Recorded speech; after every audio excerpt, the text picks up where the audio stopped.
Against another great showman, Chris Eubank. Tonight they sign up for the biggest grudge match in years.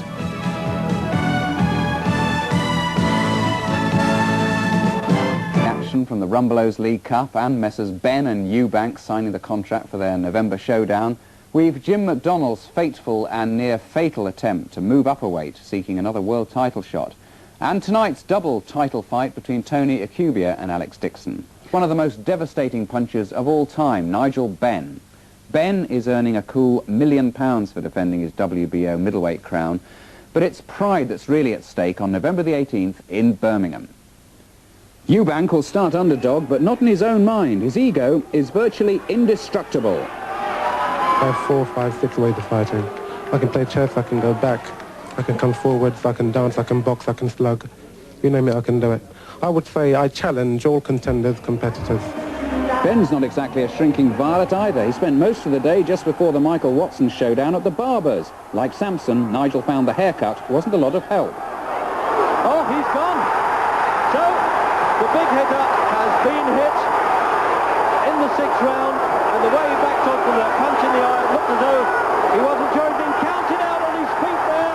But the Dark Destroyer steered away from his own wreckage towards America, and a collision with Doug DeWitt for the recently created and, according to some, barely significant WBO title. After taking a count, Benn won convincingly. If he could do the same against Iran Barkley, who'd rubbed out Hitman Hearns, that would silence the doubters for good. What a round. He's done him again. Remember now, the 3 knockdown rule of WBO is in effect if he goes down once more in this round. No, he stopped it already. But Chris Eubank wasn't at all impressed, as he was quick to let the Benn camp know. You know I can take your boy. You're petrified, and I know you are. Your boy's mine. It's done. Eubank's defensive skills have never been at issue. What the critics said was okay, but can he hit? On Saturday, he gave us the answer. Well, Eubanks is always able to back up his boast, and you can't knock an unbeaten record. Oh, I was going to say, I don't know what he's like, Dos Santos, and I don't think we're going to find out. His legs have stiffened up from that, and he's certainly not going to make the count. That was some punch on the side of the head and the ear, and he's pleased with his night's work, you can imagine. And we can have another look at it now, and I'm sure Dos Santos would like to have another look at it coming his way. It's a good knockdown. I've no idea how good the Brazilian champion was, but, well, 20 seconds is not an all-time record, but it's close enough. This is why I shall take you out on the night of the 18th of November. You are mine, you belong to me. I am the man. Nigel Benn is talking to you. Face me. The thing about him, he's all hype. He's all hype, you know, and I can't wait to November the 18th to give him a good hiding. You know, he went out there, he done the job on the guy. Who was it? Another Sanchez, Gomez, Lopez, who was it? Another road sweeper? Hey, I've done that before. Now I'm with the big boys. I'm there already. He's got to prove himself, not me. Will you prove yourself, Chris? On that particular night in question, I will show that I have what it takes.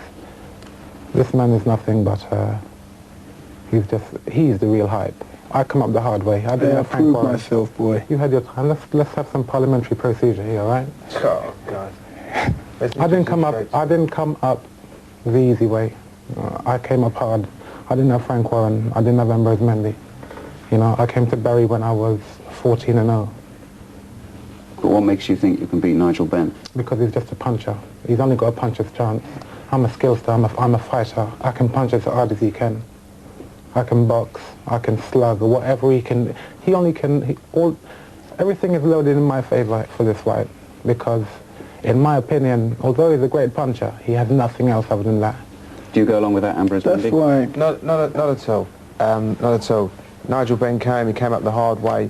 You know, we're going to find out on a night who's fooling who.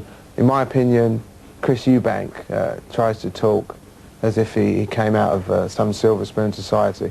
He's a kid off the street the same as us, and we're going to find out on the night just who's fooling who. In regards to Chris saying that boxing is a mugs game, we've got something to show you. It's a piece of our own artwork. Perhaps you'd like to hone in on that. It's a mugs game. And I'd say this, a Shakespearean quote for you young man to learn. how much sharper than a serpent's tooth it is to have a thankless child. That's from all the professional boxers in this country. Barry Hearn, why is this man the boxer they all love to hate? Well, I don't think they do. I think that's an image that's been afforded to him by some of the journalists in Fleet Street. It takes a bit of time to appreciate Chris Eubank. But, having said that, I'm not detracting from either fighter, but we had a situation when Nigel Benn fought Michael Watson. Nigel Benn was the undefeated fighter that went in. Chris Eubank now is the undefeated fighter. He's there on merit. He is the man until he's been beaten. And it's going to be a very highly competitive fight between two great athletes. At one point, I must just say, Ronaldo Santos is not a Gomez or a Sanchez or a Pedro or anything. That man had never been knocked out before. And in fact, in his professional career of some 20 fights, had never visited the canvas. Chris, how important is it to you to lay Nigel Benn on the canvas? That's not important. I just got to beat the man. It doesn't matter whether I knock him out or take him to 12 rounds and give him a boxing lesson. But why is it so important to beat this particular man? This is the business. This is the business. And I will do what is required on the night. And not only that, if he doesn't extend me, which I'm sure he will, then I shan't do anything more than I have to do. You won't even face him. Why won't you face him tonight? I'll face the man in the ring. I can face him. I'm speaking to you. You're asking me questions. Anytime. You're asking me questions. I'm being polite and I'm facing you. I'm looking in your face. I have nothing to say to Nigel. I find the man intolerable in that he's so wild. I have no time for such people. He has no class as far as I see it. About Nigel Benn, I would say this. The man is a powerful puncher, a very powerful puncher. For this, I would like his autograph, because after I've finished with him, he isn't going to be anybody. Nigel Benn, will you be anybody at the end of the fight? Hey, I have to see the thing about him. I think both sides of the coin. Like I was saying before, when Watson kicked my butt, hey, I got up, brushed myself down. When he fought Quinones, Jorge Amparo, Doug DeWitt, Iron Barkley. It seems that this one is working you up more than any other fight. Yeah, more than anyone else. I think the public is demanding this. I walk down the street, people say, hey, give this boy a hiding. Well, and I am determined to go out there firing on all cylinders. Well, let's make sure the fight takes place by signing the contract right now. Christopher? I have to say there seems an element of genuine hate between these two, Ambrose. For sure. I don't hate the man. I just want his WBO title. I pray that I have enough dignity not to hate the man.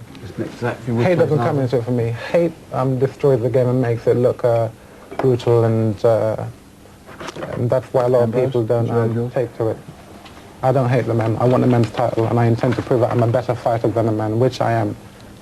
All right, gentlemen, you both signed the contract. I personally do hate him. I personally do hate him. So is there any point in me asking you to shake hands after signing the contract? No. Well, gentlemen, all four of you, thanks for joining us tonight. Thank you. Thank you. Thank you.